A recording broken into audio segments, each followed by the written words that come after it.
বাড়াবাড়ির একটা সিস্টেম থাকা চাই। সেই সিস্টেমটা যদি অতিক্রম হয়ে যায় না, তখন কিন্তু সেটা কিন্তু খুবই খারাপ জায়গায় চলে যায়। যাই হোক, কথাটা হচ্ছে এটাই, আপনি যে হিন্দু, তার পরিচয় আপনাকে দিতে হবে যে আপনি সত্যিই হিন্দু কিনা। সেটা পরিচয় আপনাকে কিভাবে দিতে হবে? আপনার বাড়িতে তুলসী গাছ থাকতে হবে এবং তুলসী গাছে প্রত্যেকদিন জল দিতে হবে আর তুলসী তলায় ফুল দিতে হবে। ভাই, আমরা হিন্দুরা প্রত্যেকে এটা করে থাকি। স্নান করে এসে আমরা প্রত্যেকেই তুলসী মন্দিরে জল দিই এবং তুলসী গাছের নিচে তলায় আমরা ধূপকাঠি বা প্রদীপ এবং তার সাথে ফুল দিই। এটা হিন্দুদের ধর্ম, এটা কাউকে শিখিয়ে দিতে হয় না। মূর্খগুলো, তোরা তো মূর্খ, তোরা এগুলো কোনোদিনও করিসনি, তাই তোরা এগুলো জানিস না দেখে তাই তোরা এগুলো সে সোশ্যাল মিডিয়ায় বলছিস। আরেকটা আপনাকে পরিচয় দিতে হবে, আপনার সিংহাসনে বা আপনার ঘরে যে আপনি যে পুজো করেন, আপনি যে এতদিন যে ঠাকুর পুজো করে এসছেন, রাধা কৃষ্ণ শিব ঠাকুর, যে ঠাকুরের ভক্ত, যে ঠাকুরকে ভালোবাসে। যেরকম আমি গোপালকে প্রচণ্ড ভালোবাসি, আমার ঘরে গোপাল রয়েছে দুজন, যদিও আমার আরেকটা গোপালও কেনা রয়েছে, দোকানে আছে, আমি এখনও আনতে পারিনি। আমার টাকা পয়সা সব কিছু দেওয়াই আছে, মলমাস দেখে আমি আনতে পারছি না। যাই হোক, আমার গোপাল খুব পছন্দর, ঠিক আছে। তাছাড়াও আমার সিংহাসনে আমার গুরুদেব আছে, রাধাকৃষ্ণ আছে, লোকনাথ ঠাকুর আছে, জামালপুরের বুড়ো রাজা আছে, গিরিধারী আছে, মা কালী আছে, আবার হচ্ছে কি বলো নাম, মা লক্ষ্মী আছে, মঙ্গল ঘট আছে আমার, তারপরে হচ্ছে শ্রীকৃষ্ণ চৈতন্য মহাপ্রভু আছে। যেহেতু আমাদের নদিয়ায় বাড়ি, আমরা তো পুজো করবোই। আর এই যে অনেকে হয়তো বলবেন এত ঠাকুর, হ্যাঁ এত ঠাকুর আমার ছেলে যখন যেটা কিনেছে পেরে এনে বসিয়েছে বা বসানো হয়ে গেলো, তাকে তো আর তোলা যায় না, তাই আমাকে সেবা করতে হয়। এবং তার সঙ্গে তো আমার তো এই দেখো সিলিকন লাড্ডু গোপাল, তোমরা তো দেখেছোই আমার সোনাকে, হ্যাঁ আমার তো সোনা রয়েছেই, ঠিক আছে। যাই হোক, এখন এইসব সব বাদ, এখন তোমাকে পরিচয় দিতে হবে তুমি হিন্দু কিনা। তোমাকে ঘরে হচ্ছে হনুমানজির আর হচ্ছে রাম ঠাকুরের মূর্তি এনে পুজো করতে হবে। ভাই বলছি, তোরা কি শুরু করেছিস? তোরা একবার ভেবে দেখেছিস? রাজ সিংহাসন থেকে ঠাকুর নামিয়ে তোরা রাস্তায় নেসেছিস পার্টির নাম করে।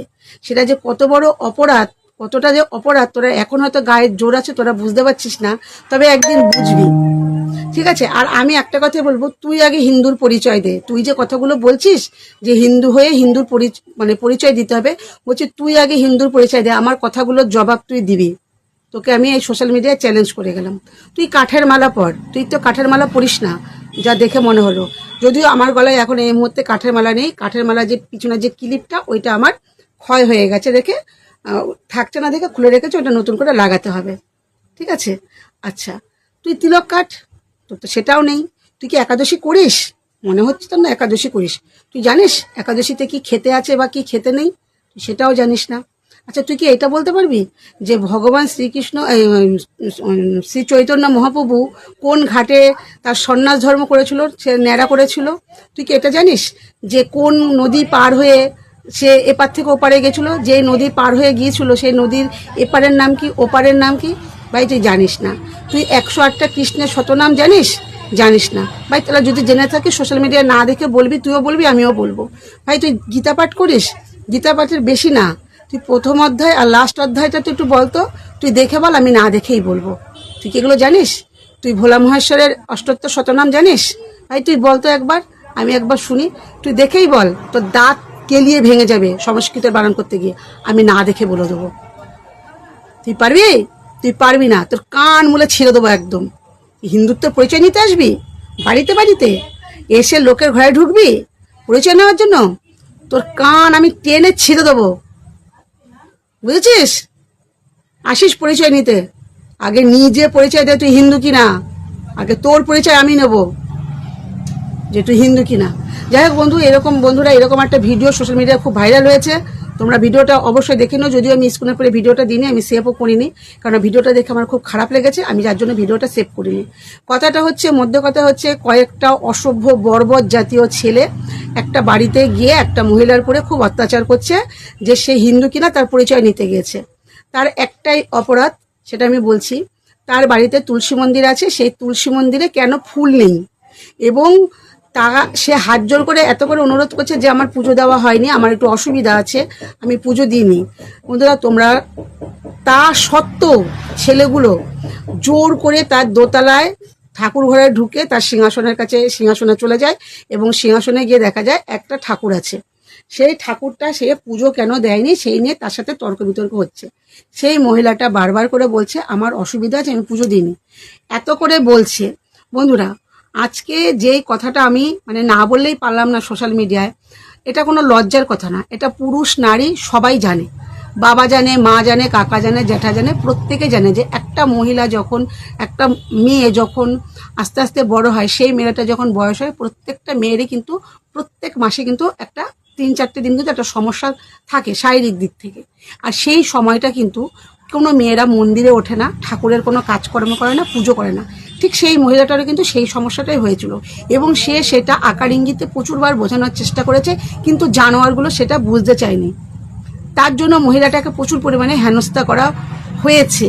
তাহলে এটা থেকে বোঝা যাচ্ছে যে ছেলেগুলো ঠাকুর সম্বন্ধে কোনো কিছু জানে না, কেননা তাদের বাড়িতে মহিলারা ওই সময়টাতেও হয়তো পুজো পার্বণ করে না, জানি না আদৌ ঠাকুর তাদের বাড়িতে আছে কিনা। আর হিন্দুত্বর পরিচয় দেবো মানে, হিন্দুত্বর পরিচয় আমি তোকে দিতে যাব, তুই ভাই কে? হনু কোথাকার হনু? তোর কান টেনে আমি ছিঁড়ে দেবো একদম। তোকে হিন্দুত্বর পরিচয় দিতে হবে? হ্যাঁ, ঠাকুর নিয়ে খেলা পেতেছিস, খেলায় নেমেছিস। শোন মূর্খগুলো, ওদের পেটে যে বুদ্ধি নেই আর মাথায় যে কোনো যে ঘিলুতে যে কোনো মগজ নেই সেটা বোঝাই যাচ্ছে। তা নাহলে তোরা ঠাকুর নিয়ে না এত লাফালাফি লাফাঙ্গাবাজ করতি না, বুঝেছিস? সব জায়গায় সব কিছু চলে না, সব জায়গায় না সব কিছু চলে না, বুঝলি তো? ভগবান শ্রীকৃষ্ণকে ডেকে এসেছি, গোপালকে ডেকে এসেছি, তাদেরকে ডাকবো। হ্যাঁ, 33 কোটি দেবতা আমাদের হিন্দুদের। আমার যখন যেই ঠাকুরকে ভালো লাগবে আমি সেই ঠাকুরকে পুজো করব। কখনো রামকে পুজো করব, কখনো কৃষ্ণকে পুজো করব, কখনো শ্রীকৃষ্ণ চৈতন্যকে পুজো করবো। সেটার জন্য তোর কাছ থেকে কৈফিয়ত নেবো না। কোন ঠাকুর কখন কোন ঘরে রাখবো, কোন সিংহাসনে কোন ঠাকুর রাখবো, তোর কাছ থেকে জানতে চাইবো না। তুই যাস, তুই তো বলছিস যে লোকের বাড়িতে বাড়িতে গিয়ে নাকি তুই নাকি তোরা নাকি একটা দল করবি, সেই দলটা নাকি একটা গ্রুপ করবে, বলছে একটা গ্রুপ করে তারা নাকি গিয়ে নাকি মানুষের বাড়িতে বাড়িতে যাবে, কে হিন্দু, কার ঘরে ঠাকুর আছে, কে পুজো করছে না করছে। যাস, কান মুখ ফাটিয়ে তোকে একদম হসপিটালে ভর্তি করে দেবে, তুই উঠে আর দাঁড়াতে পারবি না। হিন্দুত্বের পরিচয় নিতে যাবি তো যাস, বুঝেছিস? যাস, পরিচয় নিস। তা বন্ধুরা তোমরাই বলো, কথাগুলো কি ঠিক বলছে না ভুল বলছে? হিন্দু হয়ে হিন্দুত্বের পরিচয় নিতে যাবে, তোমরা কমেন্টে অবশ্যই জানিয়ে যেও যে জানোয়ারটা কথাগুলো ঠিক বলছে না ভুল বলছে। কোথায় এসে দাঁড়িয়েছে পশ্চিমবঙ্গটা, কোথায় এসে দাঁড়িয়েছে?